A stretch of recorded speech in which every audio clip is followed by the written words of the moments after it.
वैसे अभी करंटली कहाँ स्टैंड कर रहा है BYD इंडिया में, कैसी उसकी सेल्स चल रही है? देखो, इंडिया में BYD को चाहते थे वो प्लांट लगाना इंडिया के अंदर, लेकिन सरकार ऐसे डायरेक्ट इन्वेस्टमेंट करने नहीं देती है इंडिया की, क्योंकि ऑब्वियसली इतना तगड़ा, और ये इंडिया की ही नहीं, यूएस में भी आप डायरेक्टली ये जो चाइनीज़ ब्रांड्स हैं वो डायरेक्ट इन्वेस्टमेंट नहीं कर पा रहे हैं, क्योंकि ये होता है ना कि इनका तरीका अलग है, इनकी सरकार इनको सपोर्ट करती है। एक ये क्या है, 2 मिनट में मार्केट ख़राब कर सकते हैं। अब ये अभी तो फिलहाल ग्लोबल प्रोडक्ट्स बना रहे हैं, चाइना के हिसाब से बना रहे हैं, इनको इंडिया के हिसाब से बनाने में बहुत देर नहीं लगेगी, जो इनकी R&D है ना जिस तरीके की। करेक्ट। अभी मैं ऐसा इसलिए बोल रहा हूँ, BYD सिर्फ 20-25 साल BYD ने बैटरीज बनाना स्टार्ट करा था पहले, ये कार्स नहीं बनाते थे अर्ली 2000s में।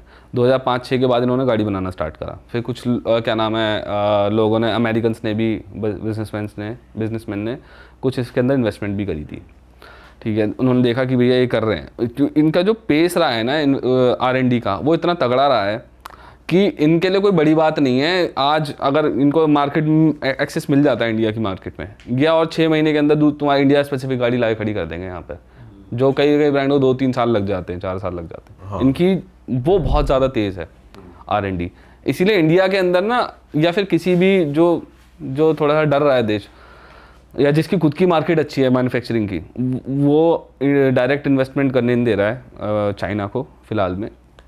उससे क्या हो रहा है, बहुत लिमिटेड फुटप्रिंट है BYD का इंडिया के अंदर। भाई अगर आप एक कंपैरिजन बता सकते हो BYD और टेस्ला में, कौन सी ज़्यादा बेटर है? पर्सनली मेरे को टेस्ला जो इंडिया में आई है और जो BYD मैंने चलाई है C-Line 7, वो सेम ही कैटेगरी की गाड़ी हैं। अच्छा। लेकिन BYD C-Line 7 मुझे उससे काफ़ी बेटर लगती है। किस वे में?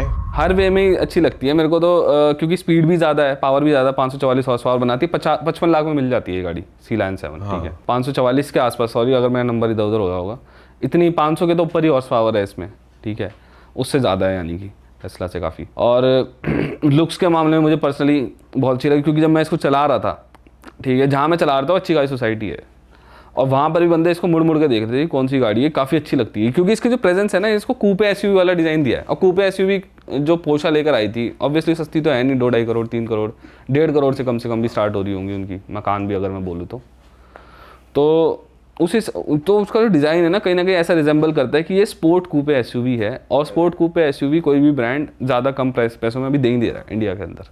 बट मेरे ख्याल से उन्होंने वो चीज़ बेकार करी, स्टेयरिंग के पीछे जो छोटी सी स्क्रीन दे रखी है उन्होंने। C-Line में नहीं है ऐसा, वो बड़ी है, थोड़ी बड़ी है। अच्छा। वो कोई और गाड़ी होगी, मेरे को पता नहीं, ऑटो वगैरह होगी, मैंने ध्यान से देखा नहीं उनको। हाँ, वो और होगी।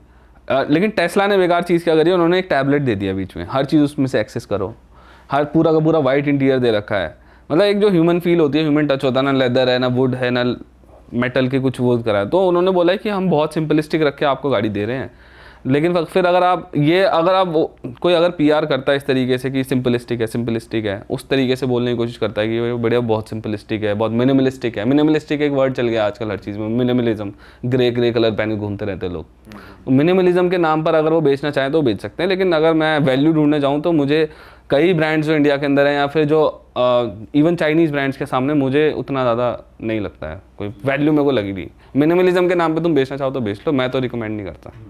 क्यों चाहिए मिनिमलिज्म, जब आप इतना पैसा खर्च करो तो मिनिमलिज्म क्यों चाहिए आपको? भाई कोई ऐसा ब्रांड है, जैसे कोई भी आपका बजट हो, चाहे मतलब लग्जरी कार्स की बात नहीं मैं कर रहा, नॉर्मल अगर आपका कोई भी बजट हो, तो कोई ऐसा ब्रांड है आपका फेवरेट जो कोई हर रेंज में अच्छी गाड़ी दे रहा हो, या मतलब आपका फेवरेट ब्रांड, या जो आप रेकमेंड करो? देखो 10 लाख के अंदर आप 10 नहीं 12 लाख के अंदर मैं बताता हूँ। पहले आप नेक्सॉन ले सकते हो, हॉट सेलिंग का आ रहा है इंडिया में नेक्सॉन, इस रेंज के अंदर आप ले सकते हो 12 लाख के अंदर। मतलब वो टॉप वेरिएंट्स ही मिलेंगे आपको, मिड वेरिएंट्स मिलेंगे, या ऐसे वेरिएंट्स मिलेंगे जिसमें आपको सारे फीचर्स इंपॉर्टेंट वाले मिल जाएंगे।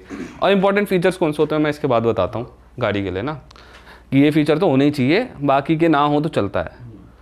काइलैक ले सकते हैं, मिल जाएगी 12 लाख में, टॉप मॉडल तो नहीं मिलेगा, नीचे के मॉडल मिलेंगे, लेकिन उसमें स्पेसिफिक उतने फीचर्स आ जाते हैं जो आपको चाहिए।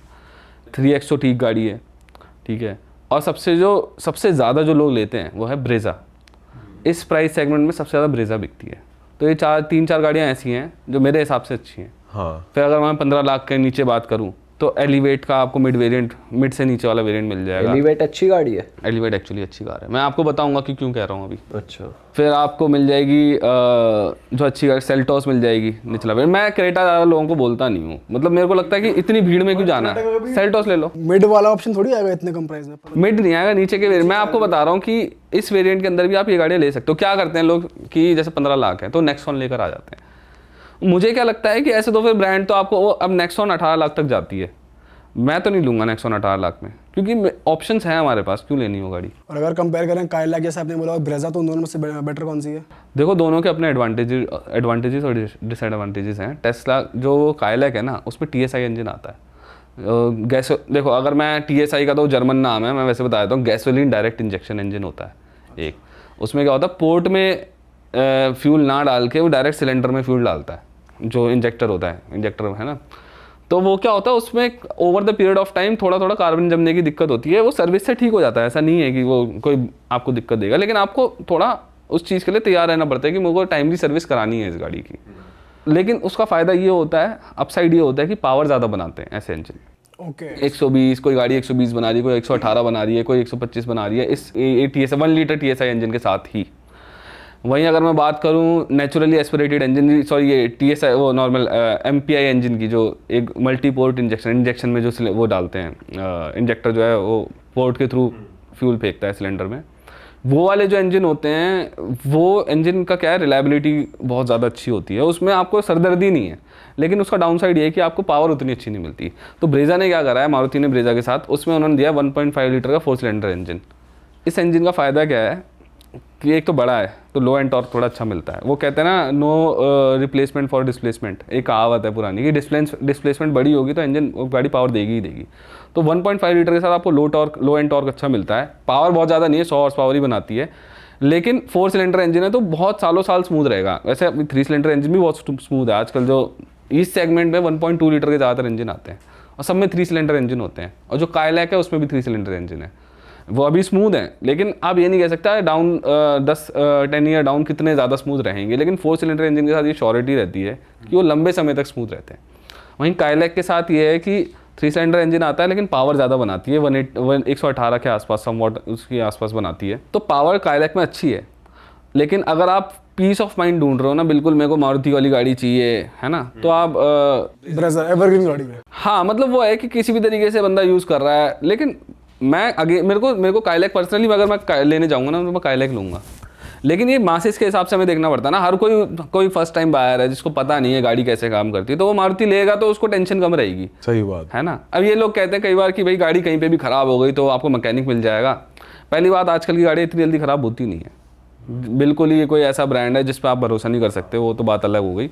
लेकिन ऐसे ख़राब होती नहीं, कहीं पे भी ख़राब हो जाए। हाँ, ये हो सकता है कि आपका जैसे कई गाड़ियों का आपका वो ख़त्म हो जाता है, एड ब्लू ख़त्म हो जाता है, आजकल डीजल वाली गाड़ियों में आ रहा है ना।